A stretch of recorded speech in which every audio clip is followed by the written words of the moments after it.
Hey guys, it's Siridan, and today we're doing a vintage review of the Nerf Supermaxx 3000 from the Supermaxx series.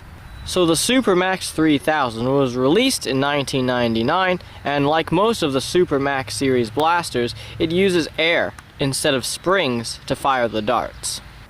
The Supermaxx 3000 features a rotating turret on the front, which can store 8 darts. The darts it came with were old suctions, but we're using Busby darts because they're the closest thing we have. So to fire the Supermaxx 3000, you first have to push down on this purple handle, which is the pump. So what you do is you end up rotating the barrel once and locking it in place, and then you pump it up to 6 times for maximum distance. Another interesting thing about the Supermaxx 3000 is that the trigger is actually the entire handle, so you can really get a grip on it. And then we've also got a carrying handle on top, which is just helpful. Alright, so now we're going to do our range test. Hey guys, it's Tom, and today we're here at the range-to-range test the Nerf Supermaxx 3000. First, we're shooting Busby darts because they're the closest we can get to its micro darts, and then we're going to try some other types of ammo such as the new school mega darts and elite darts. Okay, starting off with flat shots, let's go.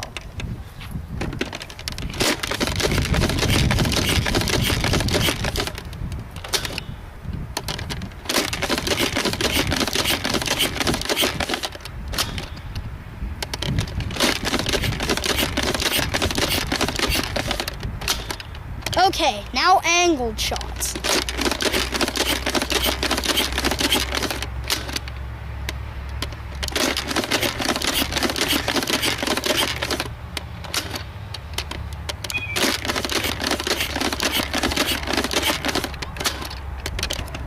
Okay, that's it for shooting the darts. Now let's go check the ranges. So our first shot here is at 26 feet. Our next shot here is at 31 feet, and then we have a group of 4 shots at around 37 feet. Okay, that's it for shooting Busby darts. Now we're gonna try some mega darts. Okay, now we're shooting the Nerf Supermaxx 3000 with new mega darts. These are actually the Busby mega darts, but they're almost the exact same and are a lot cheaper to buy, so we're using them instead of the Nerf megas, but Nerf megas work the same. We've tested that. But anyway, now we're starting off with flat shots. Let's go.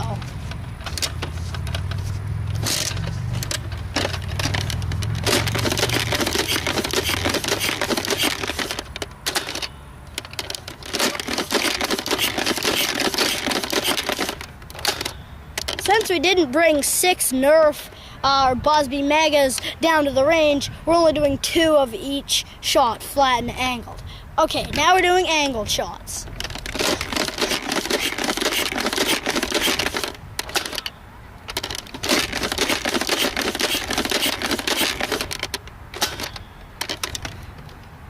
Okay, now we've shot the mega darts. Let's see how far they shot. Okay, so our first shot here is at 35 feet. Our next shot here is at about 44 feet.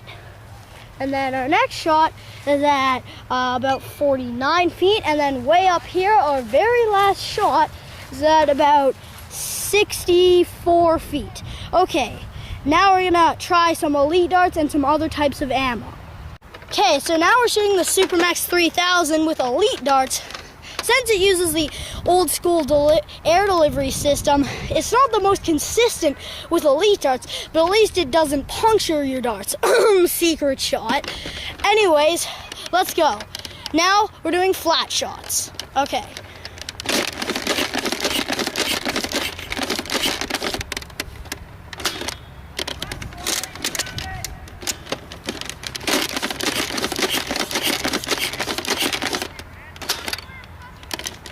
It's actually pretty consistent today.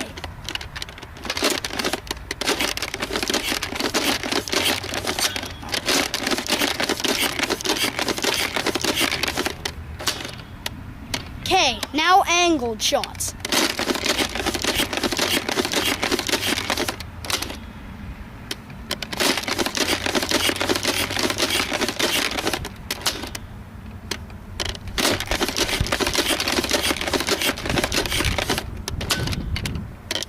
Okay, so that was actually very consistent. Usually some of the darts don't fire, but they all did this time. Okay, now let's go see how far they shot. Okay, so our first shot here is at about 36 feet, and we have a grouping from about 39 to 40 feet of 3 darts. And then we have a shot at about 42 feet, and our very last shot is at about 46 feet. Okay, that is it for the range test. Now for the conclusion of the blaster. So as you saw in our range test, the ranges that the Supermaxx 3000 got were pretty impressive, at least with the elite darts, because normally it'll decide to not shoot a few of them for whatever reason. I'm not sure why. Maybe it's if the dart has a really tight fit or something, but it actually shot all of the darts in one go, which is pretty impressive.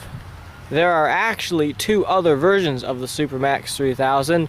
This is the only kind that shoots the actual micro darts, but there's one that's completely yellow and then one that's completely green, and they both shoot a type of weird ammunition called Laramie darts. And they're kind of like a half vintage Mega. They're really weird and they're really hard to find, so if you're gonna pick up a Supermaxx 3000, you should probably pick up this version just because it's a bit more compatible. So if you're a collector of the Supermaxx series, you probably would want to pick one up because I've heard they're rarer than most types of blasters. But if you're just the average nerfer who wants to use one in a war, they're probably not that good for long range combat, and they also take a couple seconds in between each shot. But that being said, they're probably better for close range combat, and they can also shoot a variety of different types of ammunition, so they're fairly versatile. So if you really want one, you should probably pick one up. Alright, that's the end of our vintage review. Thank you guys so much for watching. Please like and subscribe.